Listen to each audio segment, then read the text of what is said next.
I'm going to show you fire starting methods and some real neat little survival hacks and tricks.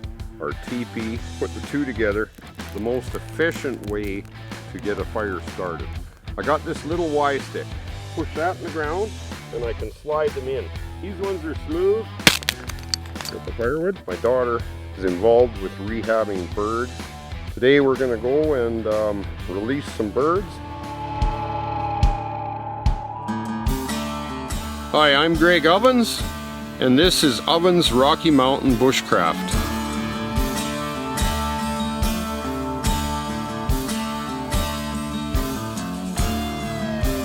There we go. Oh.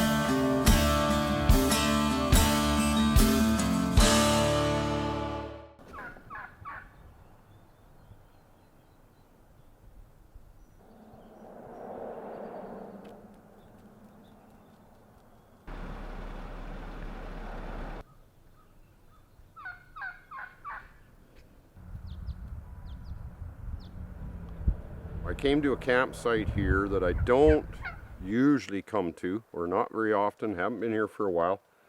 Going to spend the night, have a nice dinner, and tomorrow morning what I want to do is show you and talk about fire basics. Two types of fire that are, as far as a beginning fire, very efficient. Fire is one of the most important things in a survival situation, or even if you know these tricks for a camping situation.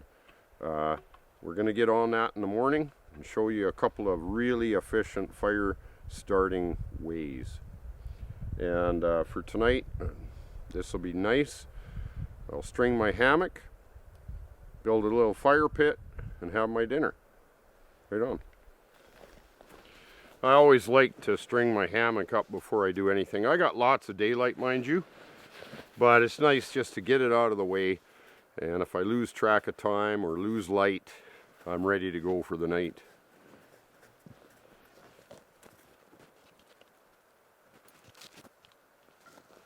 That easy and quick.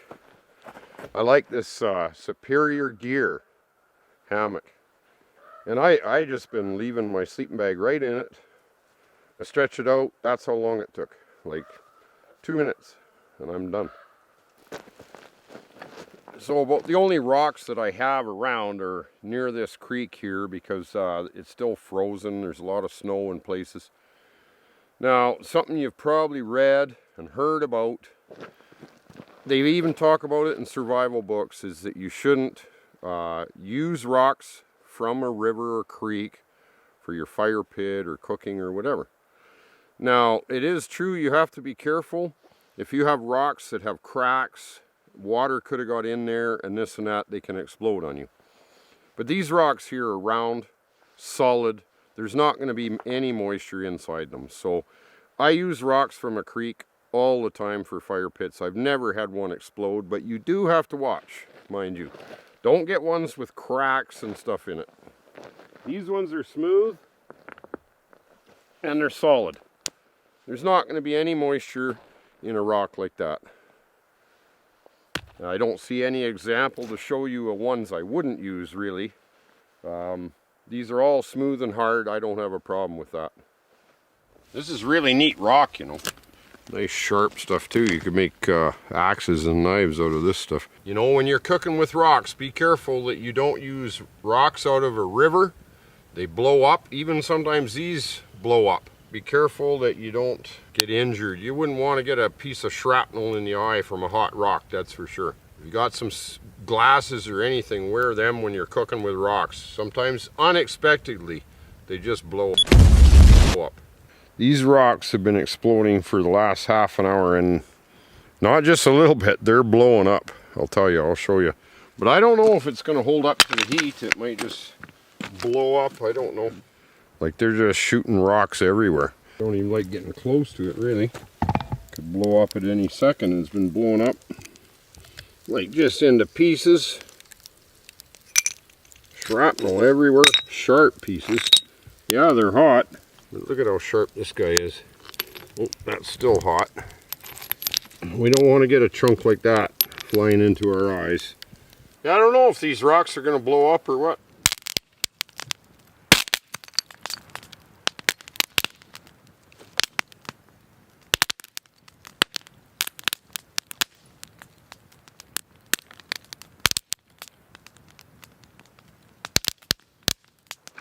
they're perfect.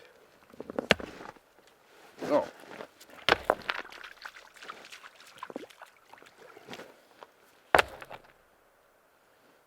Make our fire pit, Finn. So why are you standing in the water? And it's good, he's got water too. So this is a good spot. He eats the snow too though, so it doesn't really matter.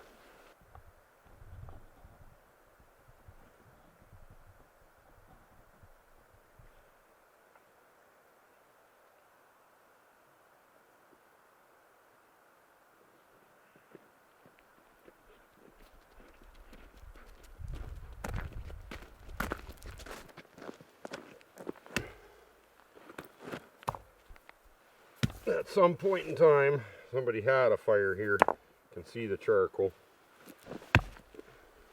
Oh, there's no dinner yet, Finn.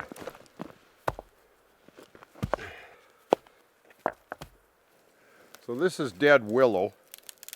Actually makes very good kindling when it's dead and dry. Can't wait for that steak. I haven't eaten today. There's a little bit of old man's beard that's dry. Good fire starter as well, as you know. I'm still using my old ferro rod. I keep promising that I should make a new one, but I keep going back to it. There's nothing left of it really.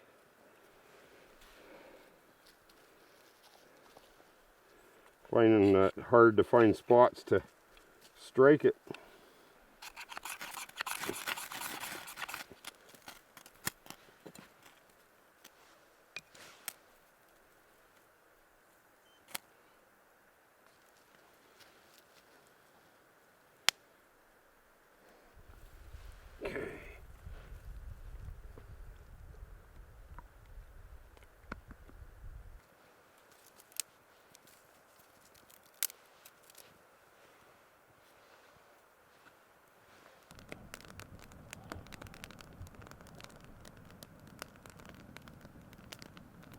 Got the firewood? Good boy.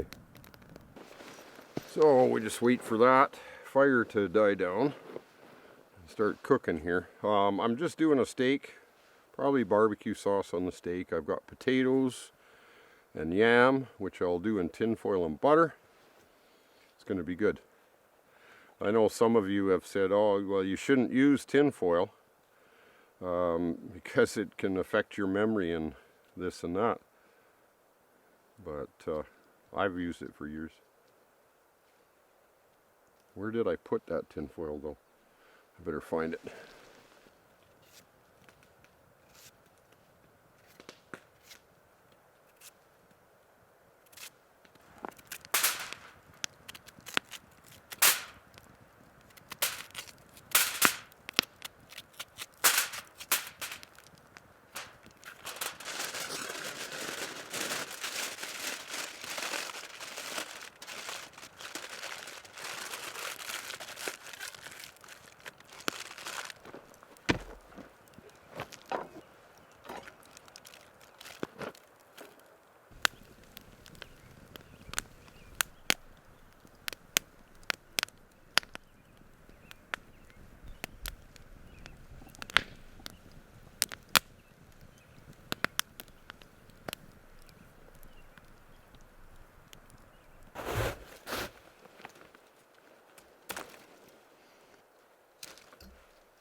Morning. The sun is up. It's a beautiful day. Perfect opportunity to show you the two fires that I want to, if Finn will leave me alone. Or you're getting in the way. I'm trying to... No. Okay. Yeah, that's bright. I slept in this morning. It's just so peaceful out here. You get such nice sleeps you don't even want to get up sometimes. I could sleep here all day. But we got things to do, so we'll get up and get at her. You know, 3 things about fire. I mean, we all know that it needs oxygen, but when you're first starting a fire, before you have coal, you rely on the flame until you have the coal, because the flame wants the coal wants the flame to keep going. So we're going to show you these 2 methods of efficient fire starting methods, and I think you'll like these methods. I want to thank NordVPN for sponsoring this video, the fastest VPN in the world. I'll tell you a little about what they offer. First of all, they have servers around the world.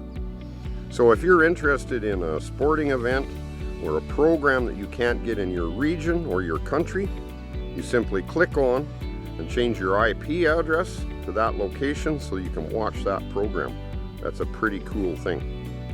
All your data when you're online goes through an encrypted tunnel, and it keeps it safe from hackers or anybody lurking on the internet to try to steal your information. Another benefit of NordVPN. So also you can add extra threat protection, keep your passwords safe and all your data safe when online, wherever the location that you've signed in is, and that gives a person a state of peace of mind. So click on the link below to get an exclusive deal from NordVPN. They have different plans, so find the one that's right for you and check out some of their other offers that they have. NordVPN works on all your popular platforms, including Windows, Mac OS, Linux, Android. You can secure up to 6 devices with a single account, including your router. So check the link below for an exclusive offer from NordVPN. Thanks, NordVPN.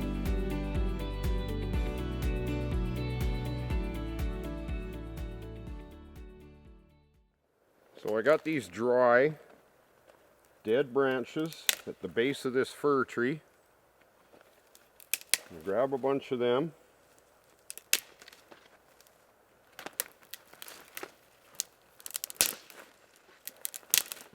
And these usually stay dry even when it's raining if they're at the base of the tree. So I've said that in other videos, but I'm just going to say it again. You can usually find dry twigs at the base of a lot of trees. Okay, so I've got my material.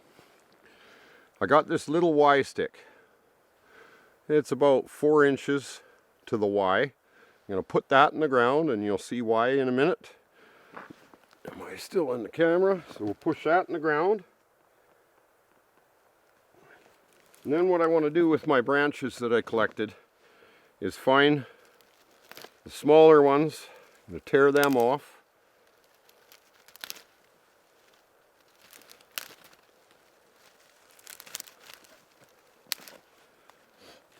When we have a nice little group of them, I'm going to break them in half, like kind of fold them into a V. Then that goes over top to form a teepee kind of. Okay, you see how I've got the bundle fairly close to the ground. It's all held up by the stick with the fork in the ground. I'm almost ready here. But with these little twigs, because they're on an angle, the flame that starts down here is going to want to travel up. And then we're just going to make bigger pieces on top of that little tripod that we've started. I'm going to put bigger ones now. And because I have that stick, I can just pile them and they'll all stay together.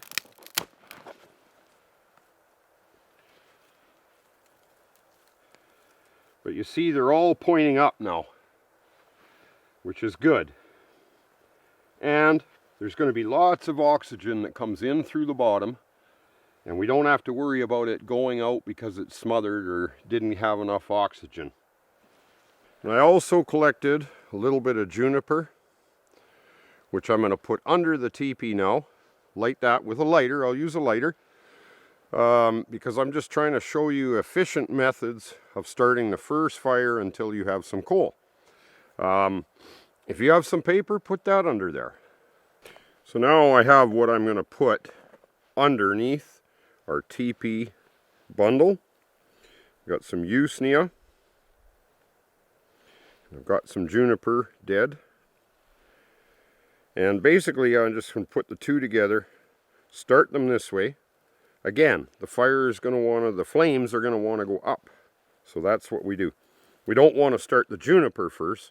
The usnea is going to burn quicker and get this going. And then we're just going to shove it under our bundle. And let's get John to time how long it takes from start to finish to get a nice fire going here. My guess is 15 seconds. We'll have a nice fire.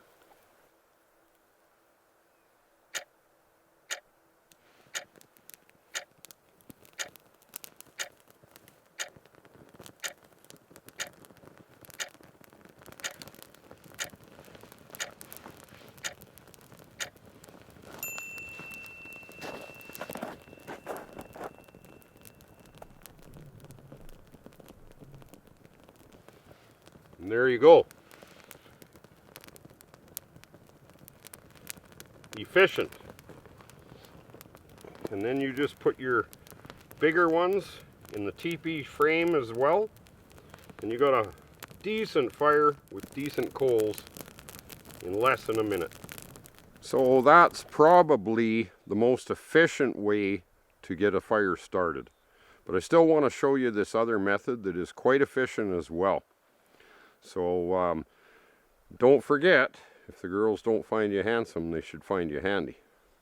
Because it's better to be handy. You could be with Brad Pitt, and if he can't start a fire, and you both die of hypothermia, you know, what good is it being handsome if you can't start a fire, right? It's a pleasure to meet you. I hope you and Ugly here find every happiness together. But you know, ideally, for you young ladies out there, I mean, if Brad Pitt had these skills and you were out there with him, that'd probably be better. But all I can do is show you the tricks and techniques. I'm going to show you a lot more fire starting methods throughout the summer, and some real neat little survival hacks and tricks when it comes to fire. So anyways, I've had a blast out here, but we got to get this other fire going. So it's warmed up quite a bit. Finley's out chasing flies.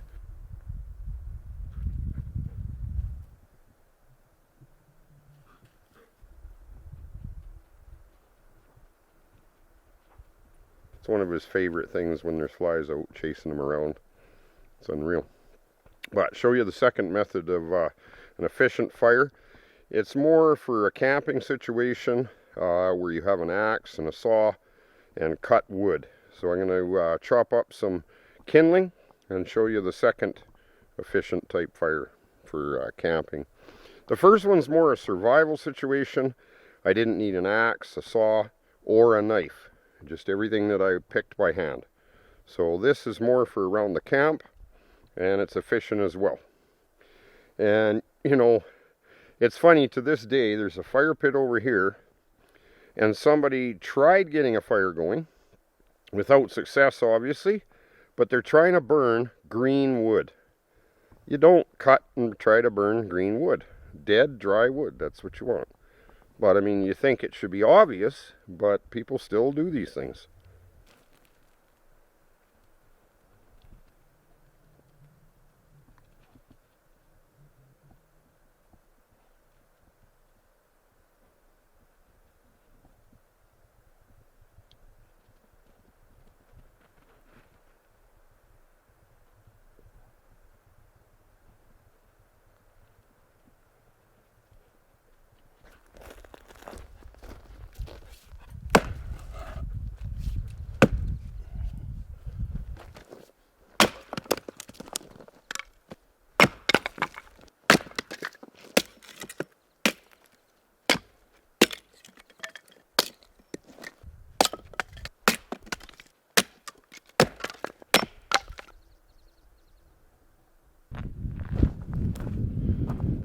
now basically I'm just going to build a box with my kindling.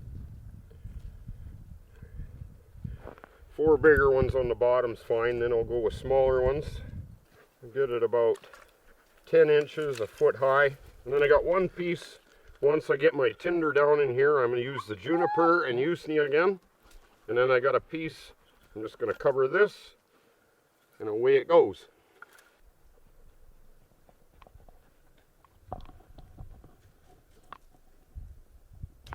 And then what I can do once I get my juniper in here burning, then I can take smaller pieces and I can slide them in, like in between, to keep the fire going once I have it all done. Like once I have this blocked, then I can just feed it from in between the logs. And this works really well, this box arrangement. Get your tinder down in there. It's a little wobbly in spots, but it'll stay together. So same idea, my usnea, and this just goes in here, and we put our cap on it.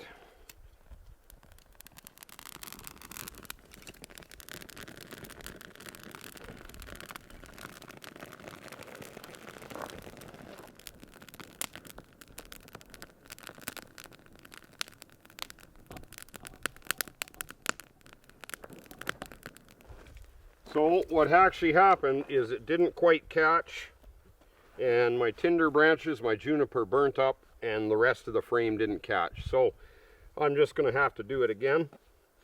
Like I say, once this gets going, it's very efficient, but it's not a big deal. I'll just put another bundle in, and next time it should go. So just because it didn't work the first time doesn't mean it's not a good way to start your fire.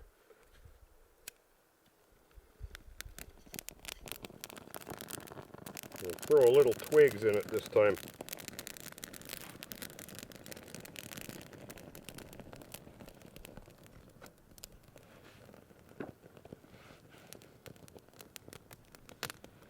I don't think it's going to go out this time.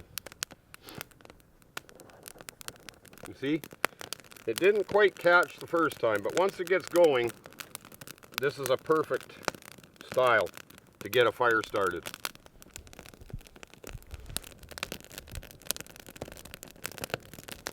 Oh, got burnt there, singed. It gets lots of oxygen too, as you can see how well it's doing now.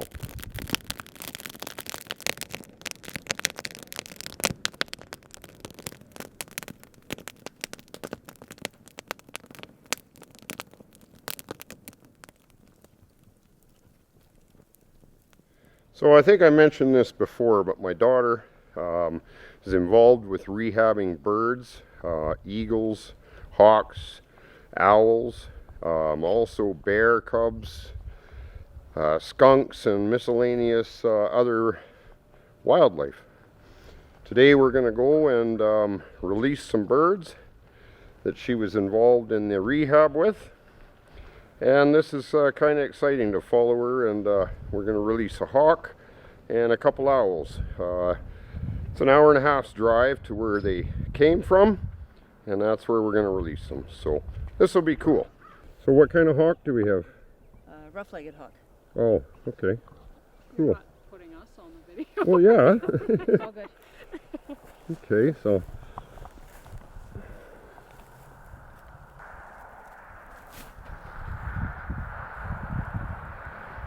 didn't take him long to fly away. Oh, he's right in the branch there. If I can find him. Oh, there he is. I think that's him, yep. Back to the wild.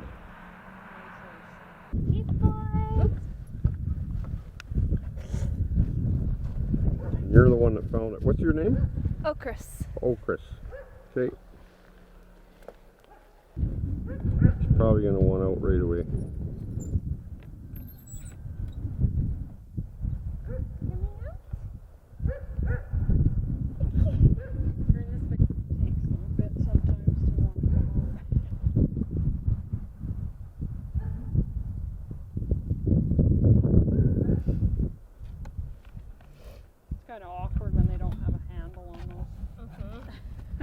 There he went.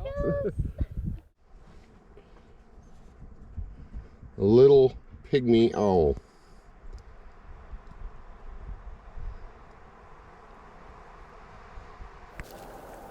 Oh, I guess I gotta open this first. Don't take off yet,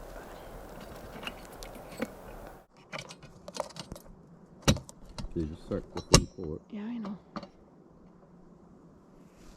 Back up, back up. Okay, so now maybe we'll get lucky and he'll just go on a branch.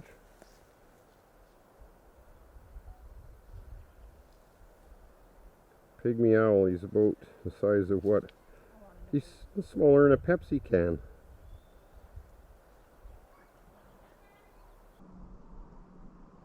Is that a smart idea with a hawk flying over us?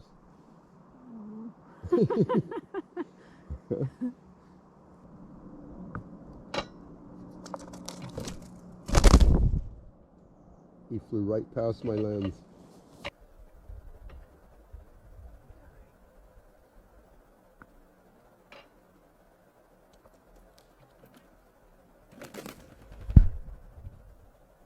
So these birds, they go down to Delta, to a place called Owl.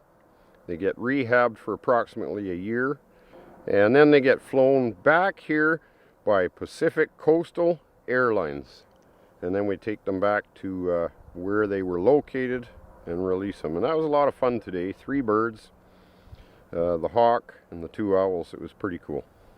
Right on. We're here doing a different bird release, different day. This time it's an immature bald eagle. They don't get their white head and white tail for a few years, but it's an eagle, so this will be cool too. Oh boy, yeah, wouldn't that be it? It's a birdie. What? Hang on, bud.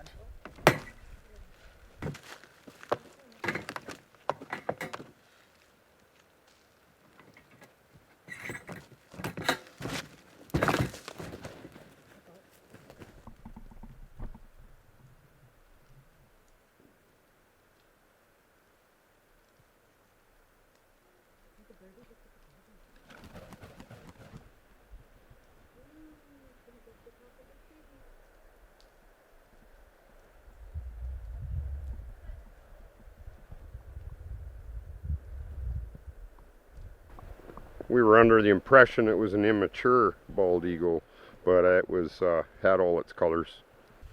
So, thanks everyone for watching. We'll see you on the next one. Hopefully you learned some tricks with fire starting, a couple of efficient methods, and just give you a little bit of a spoiler alert. Probably in the next video, I'm going to be heading down a river to a big lake. It's going to take a few days, camp along the way, hopefully catch some fish, and that should be an exciting adventure as well. So stay tuned, keep the bell on, and we'll see you on the next one.